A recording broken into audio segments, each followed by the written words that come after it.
39 registered voters in Richmond County and more than 9,000 across North Carolina are affiliated with parties no longer recognized by the state.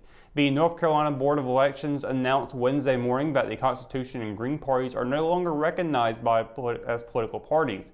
Both parties gained recognition back in 2018. According to the SBE, both parties failed to turn out the required 2% of the total vote for their candidate for governor or for presidential electors in the 2020 general election. Election results show Green Party presidential candidate Hallie Hawkins received 0.24% of the vote and Constitution Party candidate Don Blankenship garnered 0.14%. According to a press release, the SBE will meet on February 23rd to decide when to switch voters registered with those parties to unaffiliated, which cannot happen until at least 90 days after a general election. Kevin Hayes, vice chairman of the Constitution Party of North Carolina, said they plan to petition to regain ballot access and have requested the board delay changing voters' registrations. The Libertarian Party, according to the SBE, has requested to remain recognized because former presidential candidate Joe Jorgensen was on the ballot in at least 35 states, meeting the 70% requirement. Results show Jorgensen received 48,678 votes, or 0.88% of the vote. The press release states that the SBE is expected to consider the Libertarian Party's certification during the February 23rd meeting. 3 more Richmond County residents have passed away after contracting COVID-19, according to the health department. The deaths were announced in a press release on Sunday morning, with local health officials saying they occurred within the past 24 hours. The latest deaths bring the county's total to 75 since the first was reported back in April of 2020. All patients who have died have been between the ages of 31 and 95. There have been 22 COVID-related deaths during the month of January, the most of any month during the pandemic. 8 were reported in the final week. Richmond County schools have given the green light for middle school athletics to return after a 2-month hiatus. Dennis Quick, the district's associate superintendent who oversees athletics, confirmed the news with the Richmond Observer late last week. Middle school sports, which initially returned in November with cross country and volleyball, were shelved when RCS went back to 100% remote learning on December 14th, following a spike in local coronavirus cases.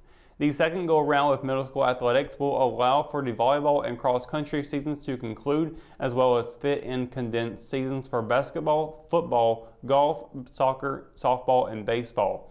RCS will have middle school programs adhere to guidelines put forth by the North Carolina High School Athletic Association. Richmond County's middle school student athletes will compete against in-county opponents only, which was also the original plan back in the fall. A pep talk by head coach Chris Larson during a scoreless halftime break prompted a strong second 40 minutes of play by the Richmond Raiders on Saturday. Playing in their second match in 3 days, the Raiders soccer team rebounded from a season-opening loss with a 1-0 victory over Purnell Swept. Richmond responded with 8 shots on frame during the Sandhills Athletic Conference match, recording 3 in the first half and 5 in the second.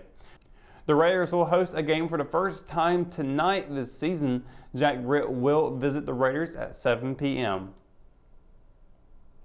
When we return, we've got your Live at 5 weather report is coming up after the break, so stay tuned.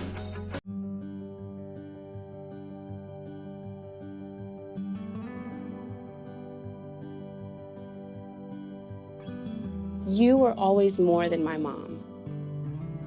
You were my role model, my best friend, and biggest supporter. You filled my days with unconditional love. And you also prepared for the day when you couldn't be here.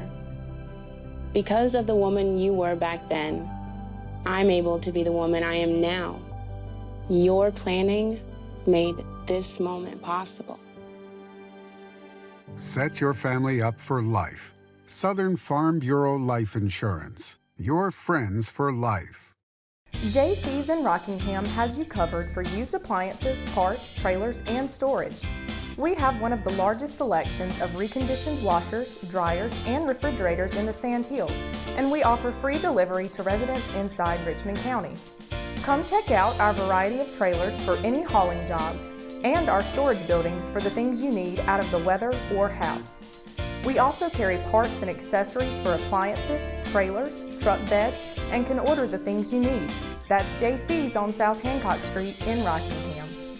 McNair Auto Sales is the place to buy your pre-owned car, truck, or van. To be the best, it takes big selection, friendly staff, and great pricing. We guarantee a no-hassle buying experience, and financing is available right on site.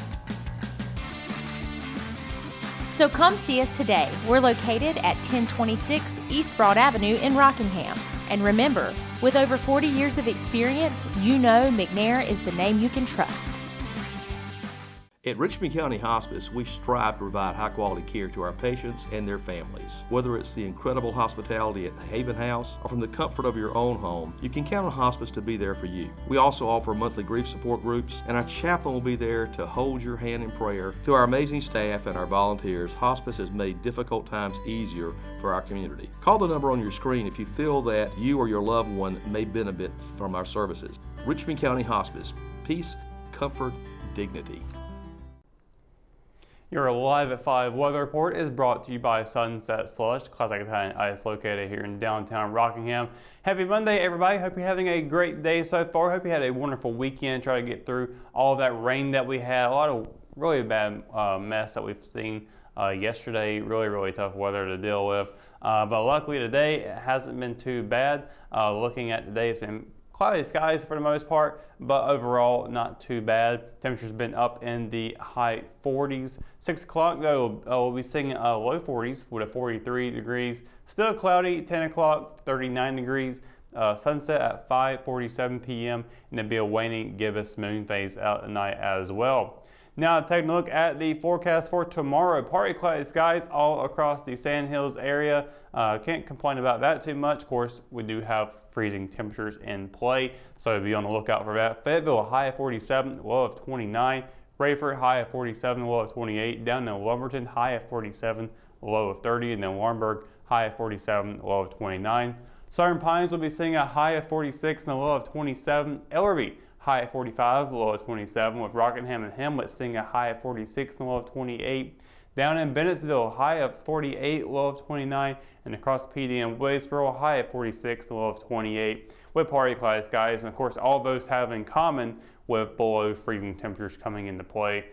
So be on the lookout for that, as I said already. Tuesday, high of 46, low of 28 for the 7-day forecast here on Tuesday. Sunny skies are coming on Wednesday with high of 48 and a low of 26. Then on Thursday, partly cloudy skies are going to help warm things up a little bit. High of 51, low of 41.